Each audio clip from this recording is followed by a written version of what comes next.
November 27th, 1962. When NSA Director Marcus Sterling hung up the phone, he knew America's fate was now in his hands alone. But what Sterling didn't know was that President Richardson had been recording every conversation for the past 6 months.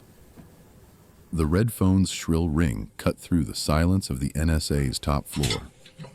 Director Marcus Sterling, 58, sat in his leather chair, a glass of bourbon untouched on his mahogany desk. Outside, Washington, D.C. slept, unaware that the next few minutes would determine whether America would go to war. Sterling's weathered hand gripped the receiver. "Sterling here."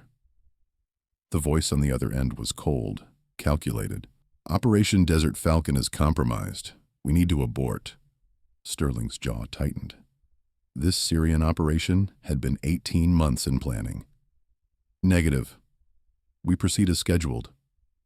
But as he hung up, Sterling noticed something that made his blood run cold. A tiny red light blinking on his desk phone. Someone had been listening. Someone knew everything. President Jack Richardson, 45, straightened his tie as NSA Director Sterling entered the Oval Office. The morning sun streamed through bulletproof windows, casting long shadows across the presidential seal. "Marcus, about last night's call," Richardson began, his blue eyes sharp with intelligence. Sterling felt his chest tighten. How much did the president know? "Sir, I'm not sure what you're referring to." Richardson smiled. Not the warm smile he showed cameras, but something colder. He pressed a button on his desk. Sterling's own voice filled the room. "Operation Desert Falcon is compromised. We need to abort." Richardson leaned back. "I've been recording everything, Marcus. Every call, every meeting, every betrayal. The question is, are you working for America or someone else?" Sterling's mind raced. The game had changed completely. CIA Deputy Director William Cross stood before a wall of photographs showing Syrian military installations. The safe house, located in Arlington, buzzed with activity. As agents prepared for Operation Desert Falcon, Sterling arrived precisely at 800 hours, his face betraying nothing of the previous night's revelation. "Gentlemen, in 72 hours, we will have Syrian President Assad removed from power," Cross announced. The room erupted in murmurs. Sterling watched carefully. Who seemed surprised? Who already knew? Cross continued. "Our asset, Colonel Hassan, will lead a coup with 500 loyalist troops." Sterling's mind worked furiously. If Richardson was recording everything, this operation was doomed. But if he backed out now, he'd lose all credibility. "What's our extraction plan if things go wrong?" Sterling asked. Cross paused. "There isn't one. Success is the only option." The small Italian restaurant in Georgetown served as the perfect cover for Sterling's most dangerous meetings. Tonight, he sat across from Viktor Petrov, a KGB operative masquerading as a Soviet cultural attaché. The restaurant's dim lighting and classical music provided the perfect atmosphere for treason, or patriotism, depending on perspective. "My government is concerned about your Syrian operation," Petrov said, cutting his pasta with surgical precision. Sterling sipped his wine. "What operation?" Petrov smiled. "The one that will fail spectacularly in 3 days." Sterling's blood chilled. If the Soviets knew they'd warn Assad, the operation would become a massacre. "What do you want?" Sterling asked. "Nothing," Petrov replied.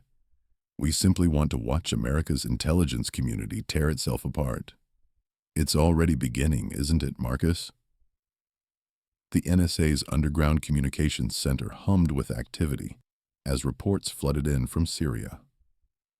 Sterling stood before banks of monitors, watching his carefully planned operation crumble in real time. "Sir, Colonel Hassan's convoy was ambushed 20 minutes ago." reported Communications Officer Sarah Chen. All KIA. Sterling's hands gripped the steel railing. Assad had been waiting for them. Someone had warned him. But who? President Richardson appeared behind him, flanked by Secret Service agents. It seems your operation has hit a snag, Marcus. The president's voice carried no sympathy, only cold calculation. Sterling turned slowly. Mr. President, this was unforeseen intelligence failure. Was it? Richardson interrupted. Or was it exactly what you wanted? The room fell silent, except for the humming of computers. Everyone could sense the power shift happening before their eyes. Attorney General Robert Hayes adjusted his glasses as he reviewed the classified file marked Operation Desert Falcon, Eyes Only. Across from him sat Sterling, no longer the untouchable NSA director, but a man under investigation. The Justice Department's conference room felt more like a courtroom. Director Sterling, did you or did you not communicate with Soviet agents regarding American military operations? Hayes asked. Sterling's lawyer, David Morrison, shifted uncomfortably. My client exercises his Fifth Amendment rights. Hayes smiled grimly. That won't help him if we find evidence of treason. Through the window, Sterling could see protesters gathering outside the Justice Building. Word had leaked about the failed Syrian operation. American soldiers were dead, and someone had to pay. Mr. Sterling, Hayes continued, President Richardson has provided us with extensive audio recordings. Your voice is on them. Do you still claim innocence? Camp David's rustic cabin provided the perfect setting for President Richardson's ultimatum. Sterling arrived by helicopter. The autumn leaves swirling in golden patterns below. The president waited on the porch, coffee in hand, looking more like a college professor than the leader of the free world. Walk with me, Marcus, Richardson said. They strolled down a leaf-covered path, Secret Service agents maintaining discreet distance. I know you've been playing multiple sides, the president began. The question is whether you're a patriot or a traitor. Sterling stopped walking. And what's the difference, Mr. President? Richardson turned, his eyes steel gray. Patriots serve their country. Traitors serve themselves. Which are you? Sterling realized this wasn't just about Syria. Richardson was cleaning house, removing anyone whose loyalty was questionable. What do you want from me? Sterling asked. Your resignation, Richardson replied. Or your head. The Soviet embassy's basement archives held secrets that could topple governments. Sterling descended the marble stairs, his footsteps echoing in the cavernous hallway. Ambassador Alexei Volkov waited in the shadows, a bear of a man with calculating eyes. You are in trouble, my American friend, Volkov observed. Sterling nodded grimly. I need insurance. Volkov produced a thick manila envelope. These are photographs of President Richardson meeting with our agents in Geneva 1959, before his presidency. Sterling's eyes widened. If authentic, these photos would prove Richardson himself had Soviet connections. What do you want in return? Sterling asked. Nothing, Volkov smiled. We simply want to watch American politics destroy itself. You are doing our work for us. Sterling pocketed the envelope. He now held the power to destroy a president, but using it would confirm his own treason. Washington Post reporter Jennifer Walsh's fingers flew across her typewriter keys as she crafted the story that would shake Washington to its core.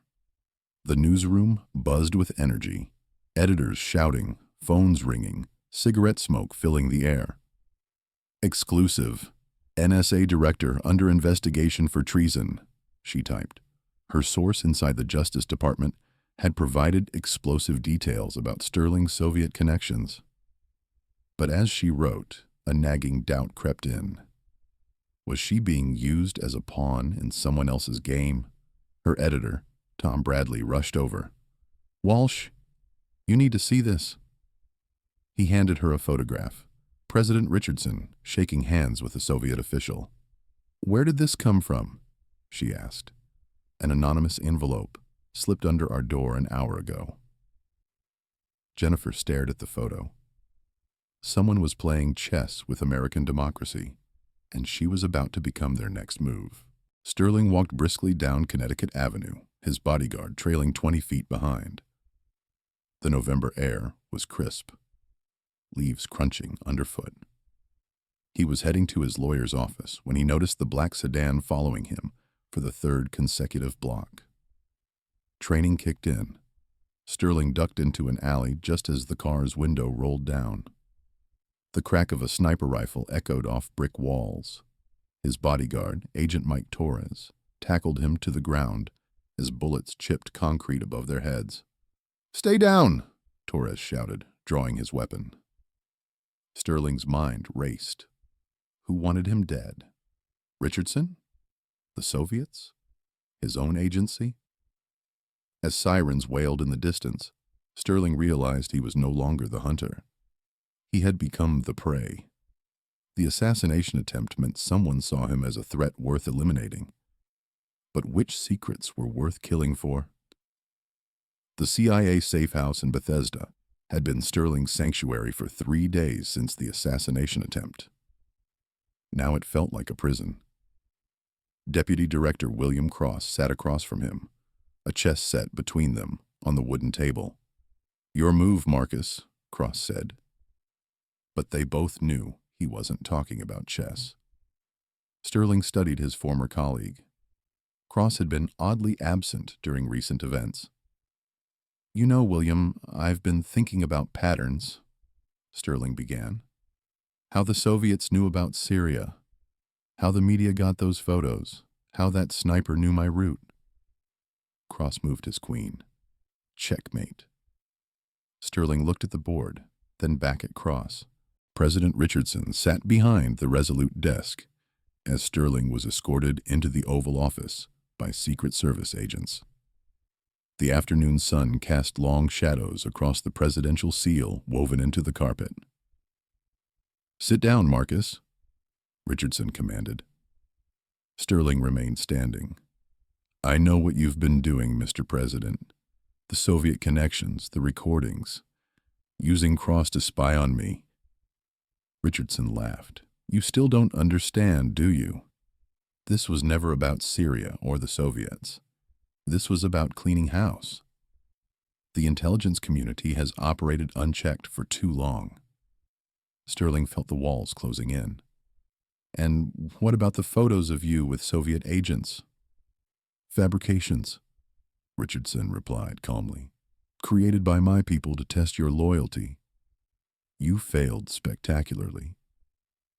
Sterling realized he had been outmaneuvered from the beginning. The puppet master had become the puppet. The federal courthouse steps swarmed with reporters and protesters as Sterling's trial began. Inside, the courtroom was packed with government officials, journalists, and curious citizens. Sterling sat at the defendant's table, his lawyer shuffling through documents. Prosecutor Hayes stood before the jury. "Ladies and gentlemen, the defendant sold American secrets to enemy agents, resulting in the deaths of brave soldiers." The evidence was overwhelming. Recorded conversations, financial records, photographs of clandestine meetings. But Sterling's lawyer had one final card to play. "Your Honor, we call President Richardson to the witness stand." The courtroom erupted. Richardson entered, his face stoic. Under oath, he revealed the truth about Operation Cleanup, his secret program to root out corrupt intelligence officials. Sterling wasn't a traitor. He was a target. But the damage was already done. His career was over. His reputation destroyed. 6 months after his resignation, Marcus Sterling sat in his Georgetown study, surrounded by boxes of personal effects from his NSA office. The man who once controlled America's secrets now faced an uncertain future. A knock at the door interrupted his thoughts. It was Cross, holding a manila envelope. "This arrived at Langley addressed to you," Cross said. Sterling opened it. Inside was a single photograph. President Richardson meeting with Soviet agents in Geneva, 1959. A genuine photo this time. A note was attached. "The game never ends." Vypidata Volkov had kept his insurance policy after all. Sterling looked up at Cross. "He played us all, didn't he?" Cross nodded grimly. "The question is, what do we do now?" Sterling smiled for the first time in months. The puppet master still had one final performance left. He reached for his phone. It was time to make a call that would change everything once again.